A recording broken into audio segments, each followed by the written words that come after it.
हमारे रहीम। Practical number 8 हमारा है पॉलीमरेज चेन रिएक्शन। काफ़ी लंबा प्रैक्टिकल है ये। तो इसके जो मेन पॉइंट्स हैं मैं बस वो आपको बता रहा हूँ ताकि आप इसको समझ जाए और वाइवा के लिए तैयार हो जाए। कुछ इसमें इंफॉर्मेशन है जो फ़िलहाल समझाने की ज़रूरत नहीं है, बस हम उसको डीपली नहीं देखेंगे, हम उसको बस उसके ऊपर से हम उसको एक दफ़ा देख लेते हैं। प्रिंसिपल क्या है इसका? प्रिंसिपल ये है कि जो पीसीआर है वो डीएनए पॉलीमरेज एंजाइम जो कि स्पेसिफिक डीएनए को सेल के अंदर ही रेप्लिकेट कर देता है, उसको इस्तेमाल करना इसका प्रिंसिपल है।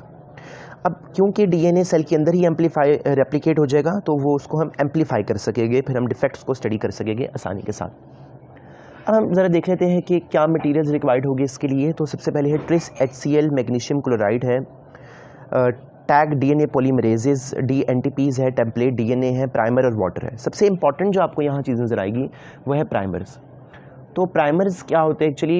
यहाँ प्राइमर्स का क्या काम है? सबसे जो पीसीआर को सक्सेसफुल बनाने के लिए किसी भी एक्सपेरिमेंट को हमें एप्रोप्रिएट प्राइमर्स डिज़ाइन करने होते हैं, क्योंकि हर एक जो प्राइमर होता है, प्राइमर का सेट होता है, वो डीएनए के स्पेसिफिक रीजन को ही एम्पलीफाई कर सकता है।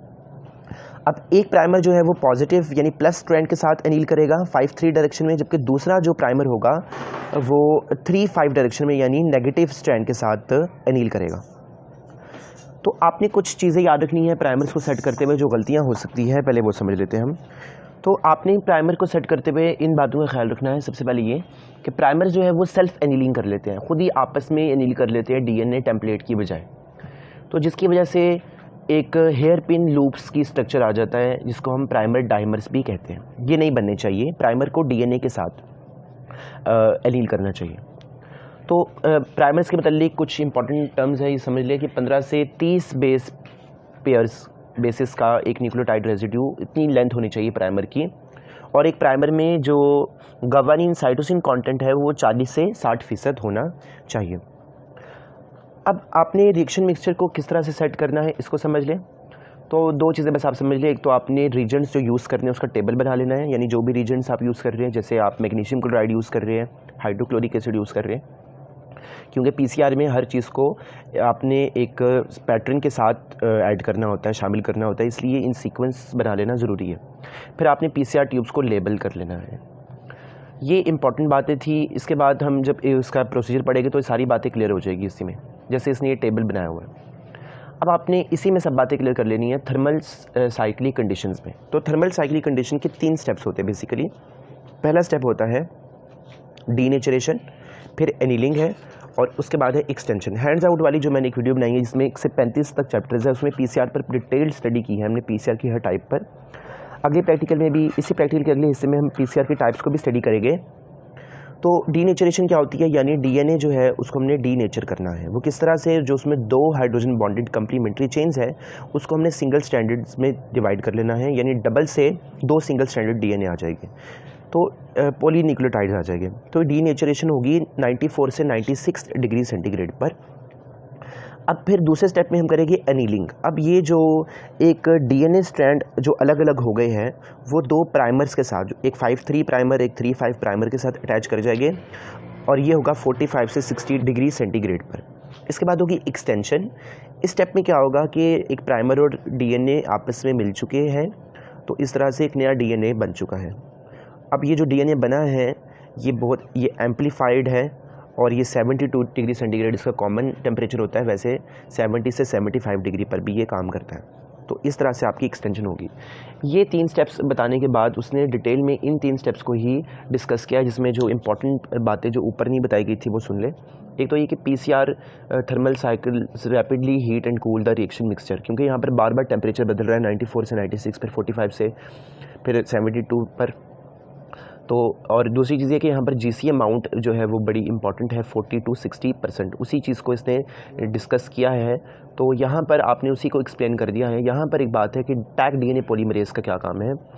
ये Taq DNA polymerase has an optimal elongation temperature of 70 to 80 degree and require 1 minute to elongate the first 2 kilo basis.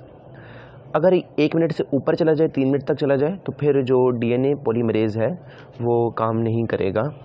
यही इसमें बताया गया है। ओके, तो अगले प्रैक्टिकल में हम बात करते हैं पॉलीमरेज चेन रिएक्शन की कुछ टाइप्स की और उसकी एप्लीकेशंस की। ऑलराइट, तो अब हम बात करेंगे टाइप्स ऑफ पीसीआर की, और बस मैं उसका फंक्शन बताऊंगा आपको और उसी को आपने याद कर लेना है। तो सबसे पहले हम पीसीआर की एप्लीकेशंस देख लेते हैं। पहली एप्लीकेशन ये कि इन्फेक्टियस एजेंट्स जो है उनको आइडेंटिफाई करना, करेक्टराइजेशन करना। दूसरा काम ये होता है कि जो पेटेंट स्पेसिमेंस हैं उसमें माइक्रो ऑर्गेनिजम्स को डिटेक्ट करना और फिर ग्रो भी करना माइक्रो ऑर्गेनिजम्स को कल्चर में। इसके अलावा एंटी माइक्रोबाइल रेजिस्टेंस को डिटेक्ट करना और स्ट्रेन रिलेटेडनेस को, किसी भी पैथोजन के स्ट्रेन रिलेटेडनेस को इन्वेस्टिगेट करना, फिंगरप्रिंटिंग करना, म्यूटेशन को डिटेक्ट करना, क्लोनिंग करना और पीसीआर को सीक्वेंसिंग करना। तो इन इसके इंपॉर्टेंट एप्लीकेशंस हैं और ये बहुत इंपॉर्टेंट क्वेश्चन है। पीसीआर के टाइप्स देख लेते हैं। पहली टाइप है रियल टाइम पीसीआर, या इसको क्यू पीसीआर यानी क्वांटिटेटिव पीसीआर भी कहते हैं।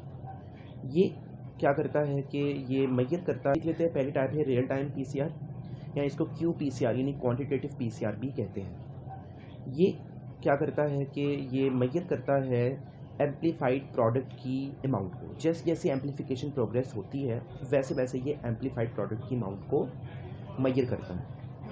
अब ये देखने के लिए कि डीएनए का प्रोडक्ट एम्प्लीफाइड हुआ है या नहीं, ये साइबर ग्रीन डाइज़ को हम इस्तेमाल करते हैं, फ्लोरोसेंस यूज़ करते हैं, जैसे टैगमैन हम यूज़ करते हैं ताकि हम क्वांटिटेटिव रिजल्ट ले सकें। दूसरी टाइप है मल्टीप्लेक्स पीसीआर। ये एक ऐसा पीसीआर है जिसमें मल्टीपल प्राइमर्स एक ही टारगेट पे सेट होते हैं और इस तरह से हम डिटेक्ट कर सकते हैं मल्टीपल पैथोजेंस को सिर्फ एक सिंगल सैंपल में। तीसरा है हॉट स्टार पीसीआर।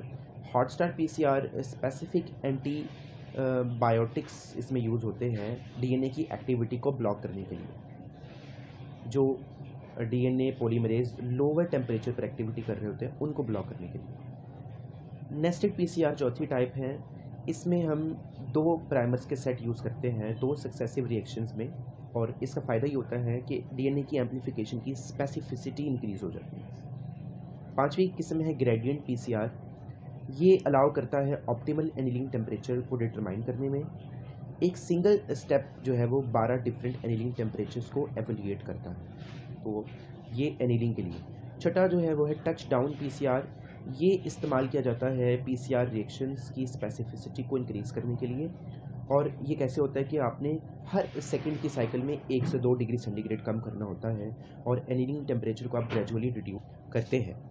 सातवीं किस्म है रिवर्स ट्रांसक्रिप्टेज पीसीआर। ये आरटी पीसीआर है। ये इस्तेमाल होता है आरएनए को cDNA में कन्वर्ट करने के लिए। इसका फ़ायदा होता है कि हम आरएनए वायरसेस को डिटेक्ट कर सकते हैं, जैसे HCV को जब हम उसको डीएनए में कन्वर्ट कर देंगे तो हम उसे डिटेक्ट कर सकेंगे। इसी तरह बाकी राइबोसोमल आरएनएस को भी ये टारगेट करता है। इंशाल्लाह अगले प्रैक्टिकल्स में मैं आपको बताऊंगा लेंथ पॉलीमरेज RFLP के बारे में। अब तक के लिए